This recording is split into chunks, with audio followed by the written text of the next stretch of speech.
নমস্কার বন্ধুরা, এই যে গোলাপ গাছটা আমি কাটিং করে দিয়েছি অক্টোবরের শেষ সপ্তাহে।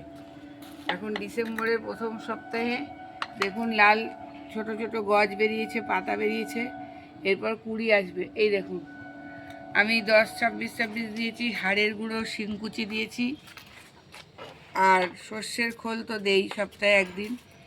এখন আমি একটু হাড়ের গুঁড়ো আর শিংকুচিও মিক্সড করে রেখেছি, ওটা আমি দেব।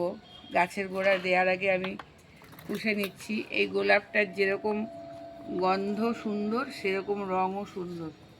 খুব বড় ধরনের গোলাপ, বড় বড় লাল লাল বিরাট সাইজের গোলাপ। এটা ফুটলে আপনাদেরকে দেখাবো। সেরকম গন্ধ, সারা ছাদে গন্ধ ছড়ায়, আর একসাথে অনেকগুলো গোলাপ ফুল ফোটে। দেখতে খুব সুন্দর গোলাপটা, সাইজেও অনেক বড় হয়।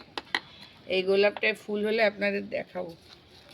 গোলাপ গাছটা পুরো আমি কাটিং করেছি, এখন গজ বেরোচ্ছে। এখন গোলাপ গাছে শুধু খাওয়ার হচ্ছে হাড় গুঁড়ো আর শিংকুচি। হাড় গুঁড়ো শিংকুচি দিতে হবে সপ্তাহে 10 দিনে, সপ্তাহে একদিন বা 10 দিনে একবার। আর খোলের জল বা তরকারির খোসার জল দিতে পারি। আমি আবার একটা জিনিসও দিয়েছি, লিকারের চা পাতা শুকিয়ে সেটাও দিয়েছি গোলাপ গাছে, সেটাও আমি দেই।